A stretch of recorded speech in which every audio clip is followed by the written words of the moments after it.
aspect of disaster preparedness and response is more important than communication.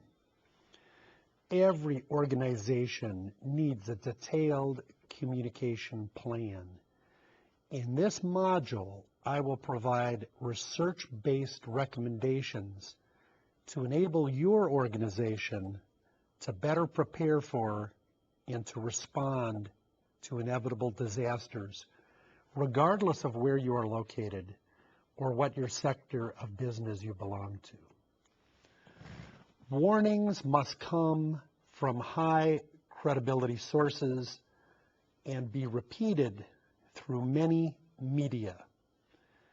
Frequent warnings in multiple media delivered by high credibility sources produce the best public compliance.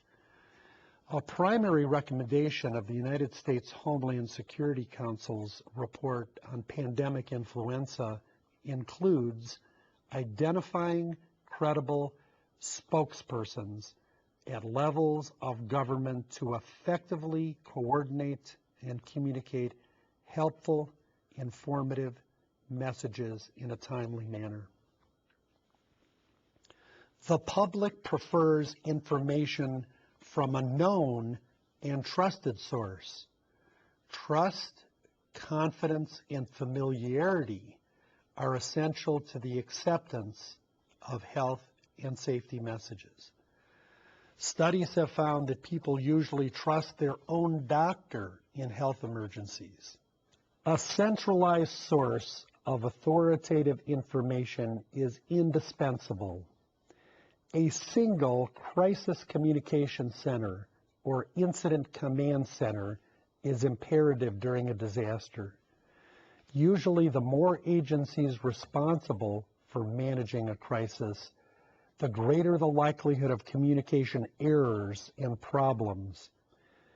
Two-way communication is essential.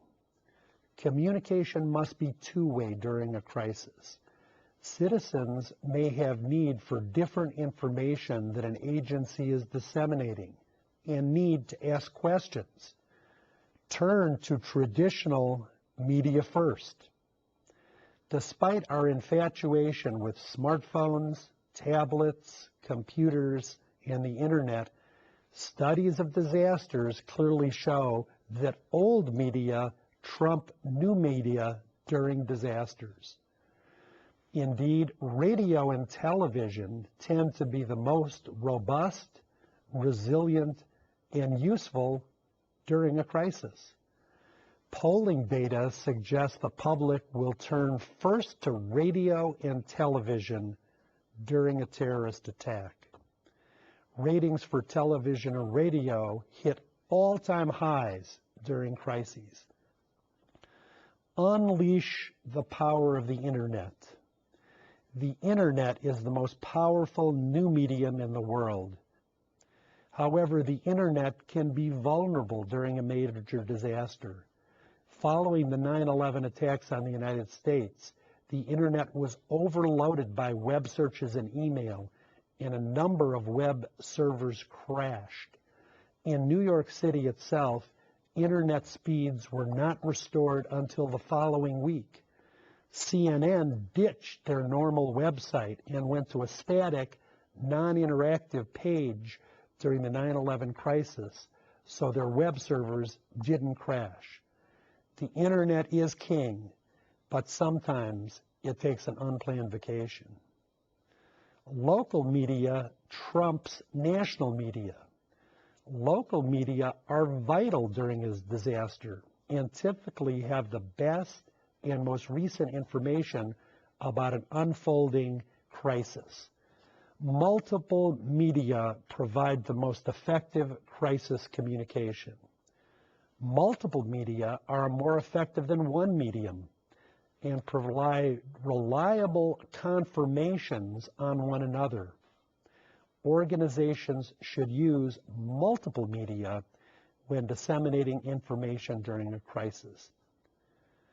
Redundant communication is essential. A long-established principle of communication is redundancy increases accuracy. That is, messages are detected, processed, and retained better than a single message. Timely, accurate, consistent, and clear information is always essential for an effective public response. Finally, here are 20 principles that will provide crisis communication and which I recommend should be a part of a global training and competency development in any organization. Respond rapidly. Time is often of the essence. Disasters unfold quickly, and minutes wasted can be lives lost. If a threat can be predicted, for example, with hurricanes or volcanic eruptions, warnings should be issued early and often. Provide information that reflects reality. Over-dramatic or frightening messages may destroy credibility. Excessively cheerful or optimistic messages may provide a false sense of security and undermine important public responses. Communicate simply. Message should employ language and images that are not excessively complex so that all levels and subgroups of the population can understand and follow them. Provide vital details and relevant details. Too much information can confuse people, delay responses, create boredom, and create helplessness. Too little information can lead to confusion and inaction.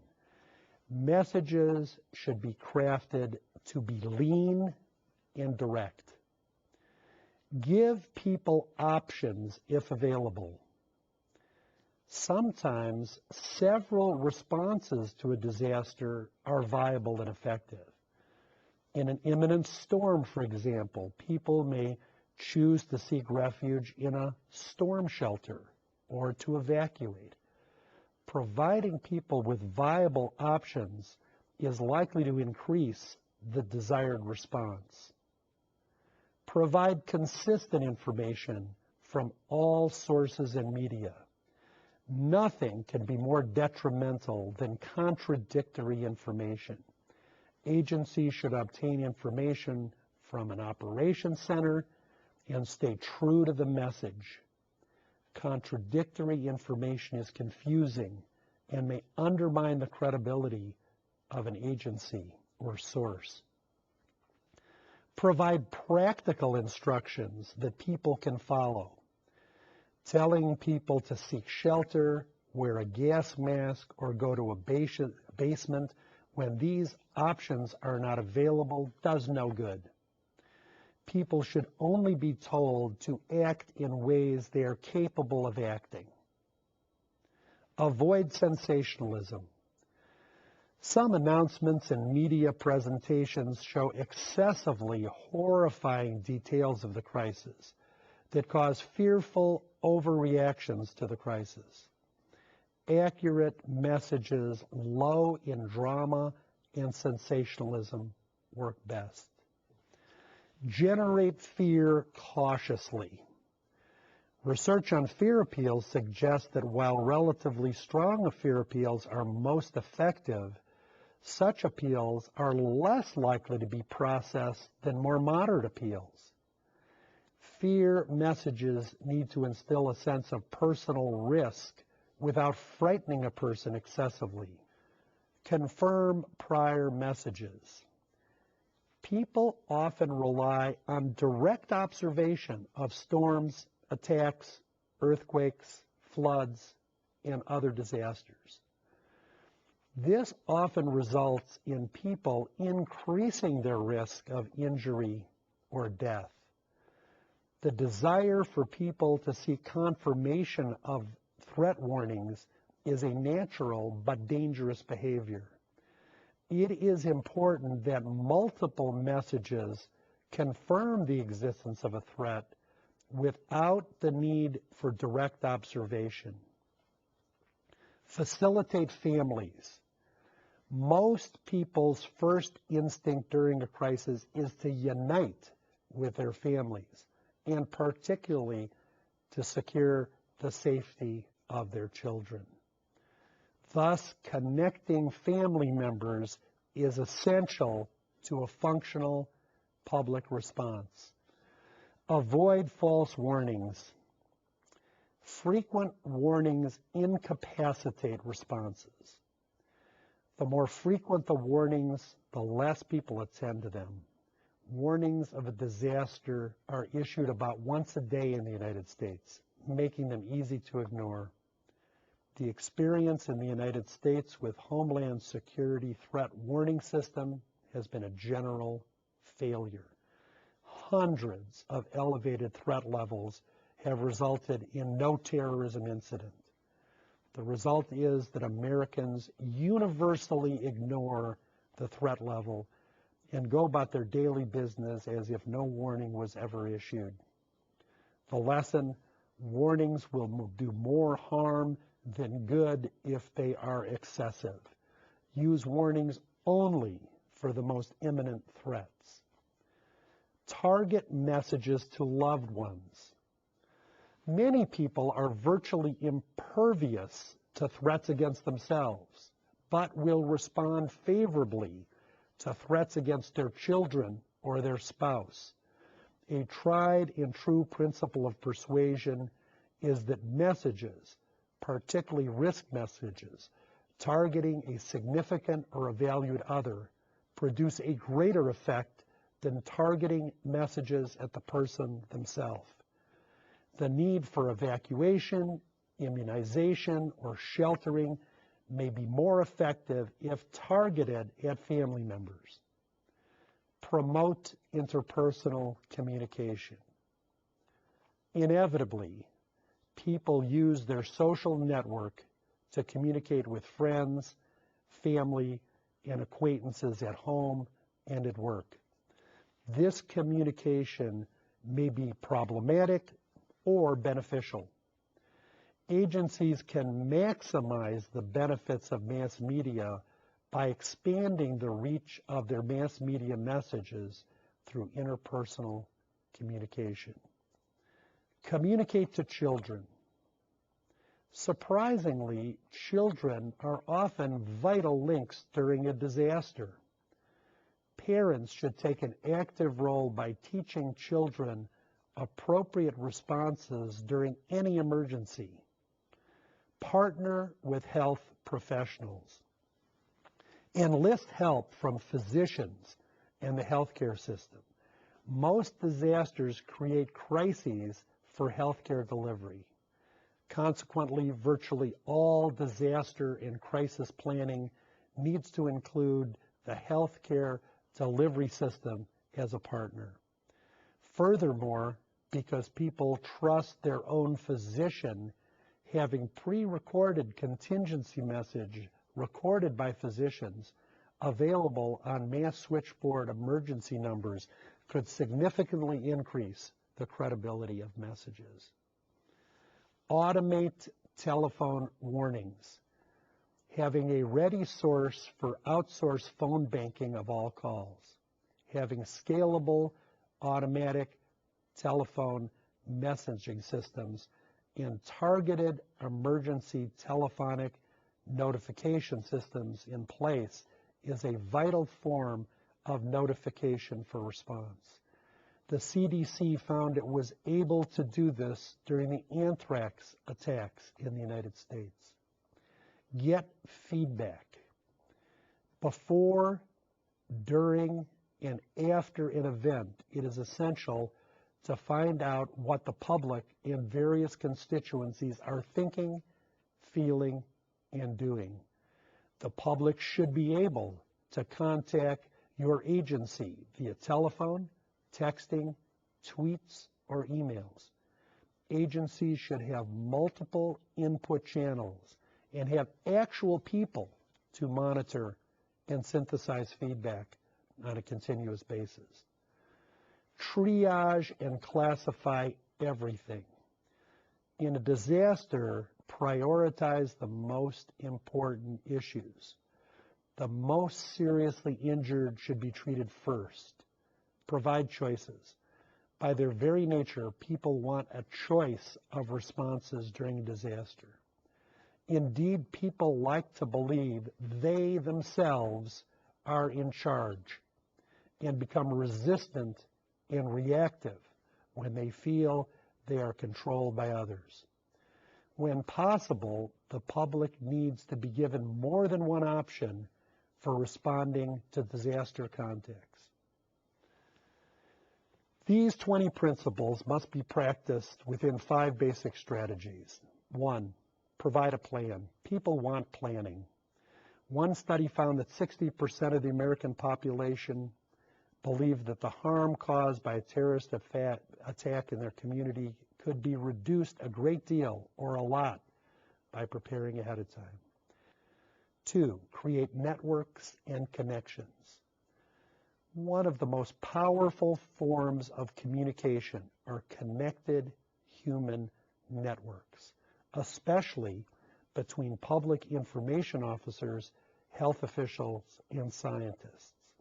Medical professionals and scientists are viewed as the most credible sources by the public and provide credibility that can complement government sources of information. Use television briefings.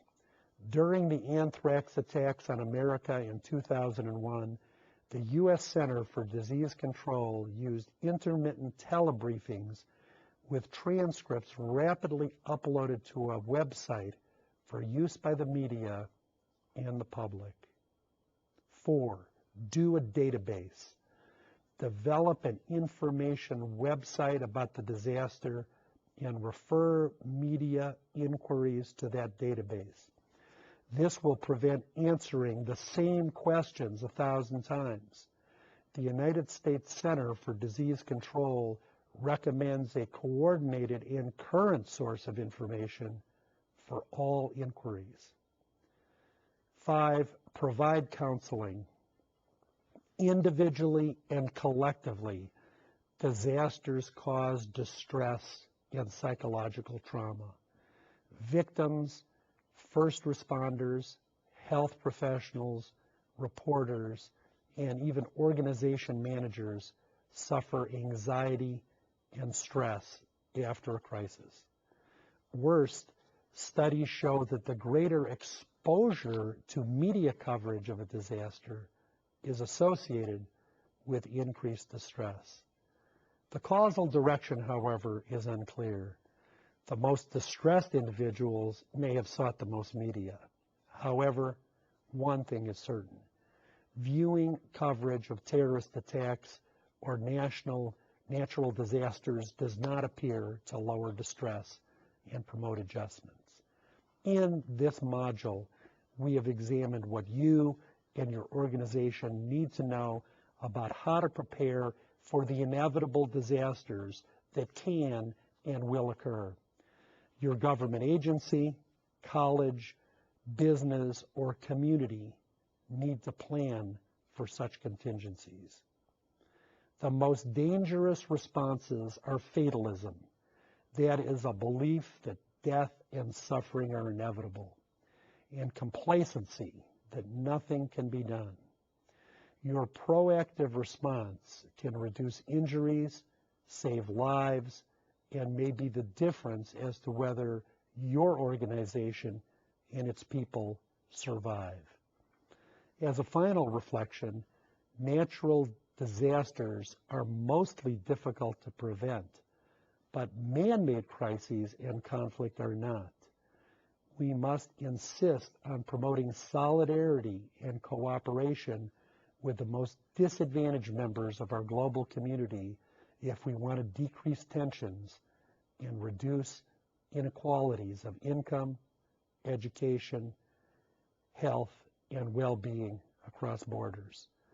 Communication today and in the future will require more multicultural protocols that reflect the diversity of the world and a broader understanding of its dynamics.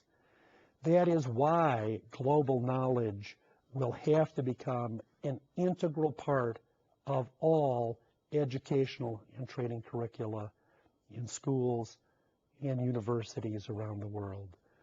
The better we understand our global village, the better prepared we will be to tap opportunities and protect against adversity. Let's all be more prosperous and safer.